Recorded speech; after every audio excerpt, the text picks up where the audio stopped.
Ouais, salut, nouvelle vidéo. Alors là, qu'est-ce qui se passe? Pourquoi le ciel il est gris? Bon, là ça s'est un peu dégagé. Mais là je suis de retour en France. Où est l'Argentine? Qu'est-ce qui se passe? La vidéo là, elle est complètement clickbait.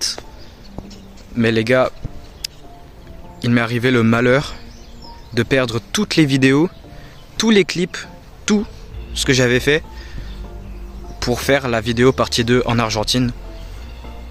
Et j'ai énormément le seum quoi. Donc ouais, désolé, normalement ça aurait été une super vidéo, comme la partie 1, comme l'autre vidéo que j'avais fait. Et c'est vraiment dommage. Et aussi, pour ce qui est de l'Argentine, c'est pour revoir ma famille, c'est pas pour aller voir des trucs cool ou faire des trucs, aller voir les beaux endroits et tout. En Argentine, ma famille est en Argentine. Faut que je me remonte un peu le moral, parce que je vous mens pas, je suis vraiment triste. Avoir passé 2 super semaines avec ma famille. Pas de Matrix de merde, pas d'école, pas de tout est beau, tout est super. Je suis avec ceux que j'aime. C'est vraiment, vous imaginez pas comment c'est horrible de passer de ça à retourner ici, dans mon endroit de merde, là où je suis attaché actuellement. Je sais vraiment pas comment faire cette vidéo, je voulais faire une super vidéo et tout, là je perds tous mes trucs. Et je vais pas ne pas faire de vidéo, je veux quand même vous dire, parce que de base il devait y avoir une vidéo. Je voulais la faire une suite à l'autre. Comme je disais dans la partie 1, l'objectif c'est de continuer à faire 10 000 pips par semaine sur mon trading sur l'or et le BTC.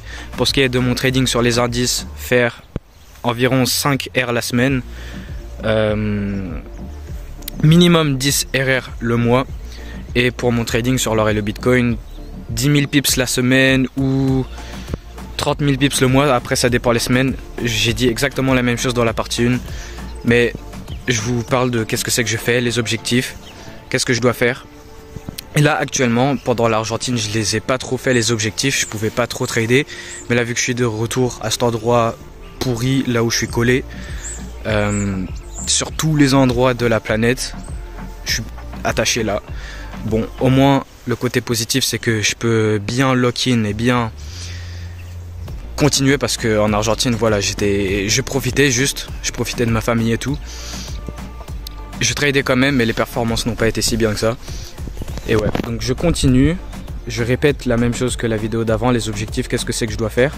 Forcément ça me fera aller vers les millions. Et ouais, bon, donc tout ce qu'on a eu, c'était la vidéo de la première semaine en Argentine. Je suis resté 2 semaines, j'ai fait la vidéo pour la deuxième. J'avais tous les clips et tout, j'étais prêt à faire le montage.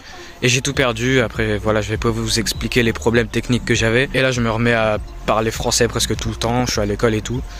Je parle aussi espagnol, forcément, vu que voilà, je suis argentin avec ma famille argentine. Donc sinon, je me relock-in, je fais les mêmes performances en trading qu'avant d'aller en Argentine, car oui, ça a bien baissé pendant l'Argentine. En trading, ça n'a pas été très cool. J'ai pas toujours été là pour trader et de bien faire les choses correctement. J'étais juste là à profiter avec ma famille, à sortir, à faire des bons trucs. Et à aussi filmer des bons trucs pour faire une bonne vidéo comme la première. Mais bon, c'est pas grave, c'est un forget. Et vraiment, là, j'ai juste envie de faire une bonne longue vidéo, parler, dire plein de trucs, mais je sais pas du tout. La vidéo elle sera super clickbait, mais je fais le titre, la miniature exactement comme j'aurais voulu, comme si ça aurait été la vidéo de base. Et voilà, là je suis juste triste, je vais rentrer à l'intérieur. Je suis revenu des cours pour vous dire ça, puisque là j'étais censé faire la vidéo, la publier, mais vu que j'ai rien, on n'a rien, et on a juste moi, triste. Je boude et je parle pour dire de la merde devant la caméra. Et voilà. Ouais, maintenant je vais à la salle, je reprends la routine. Parce que c'est vrai que pendant ce séjour en Argentine avec ma famille, j'avais presque pas fait de sport. J'avais fait peut-être un petit peu, mon cousin il avait des poids. Donc là, je retourne à la salle pour la première fois depuis un petit moment. Ouais, ce que je disais, c'est que je vais devoir reprendre un peu plus léger, puisque là j'aurais perdu beaucoup de performance. C'est toujours comme ça quand je m'absente de la salle pendant un moment. C'est très malheureux, j'ai perdu toutes les vidéos pour ce qui aurait été l'autre vidéo de moi en Argentine, voilà.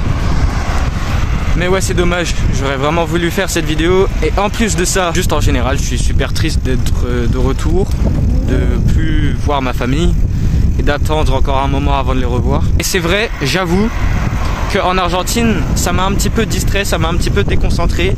Il n'y avait pas de sport, mon trading il n'était pas très efficace, je pouvais pas toujours le faire comme je voulais. Pour conclure cette vidéo, donc j'ai perdu tous les clips, tous les vidéos, tous les bons trucs que j'avais filmés pour faire la vidéo que je voulais faire de base. Et au final, on a cette vidéo pourrite que vraiment je veux pas faire. Elle est très nulle. J'ai du mal à la faire là, vraiment j'ai pas envie de la faire. Mais je dois la faire pour vous expliquer les petits problèmes pour la vidéo que je voulais faire de base. Donc on a ça, et en plus de ça, juste en général je suis vraiment très triste d'être de retour, de me reséparer de ma famille. Alors je me remonte un peu le moral et je me remets dans exactement la même situation que j'étais avant d'aller en Argentine, concentré. Je vise mes objectifs, je fais ce que j'ai à faire chaque jour. Parce que c'est vrai, en Argentine, j'avançais pas vraiment. Et sur mon trading des indices, j'ai pris ce trade sur le Nasdaq, cette session PM dans la macro de 13 h. Premier trade de la semaine, ce lundi, retour de l'Argentine.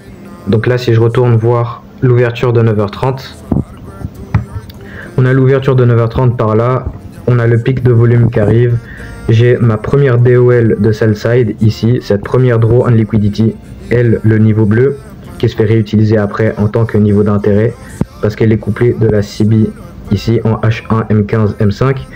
J'ai le deuxième niveau de sell side à atteindre ici. Une fois qu'on l'a atteint, on a fait le retournement pour retracer, trouver résistance sur le niveau bleu qui était une ancienne draw on liquidity de sell side ici, là, et qui se transforme en un niveau d'intérêt ou une ancienne résistance qui se transforme en support, ou je sais plus comment on dit, laquelle des deux avant l'autre, mais bref on a compris. On trouve résistance dessus et donc elle, oula mince, elle s'est transformée en niveau d'intérêt parce qu'elle est couplée, elle traverse la CB en H1, M15 et là en M5.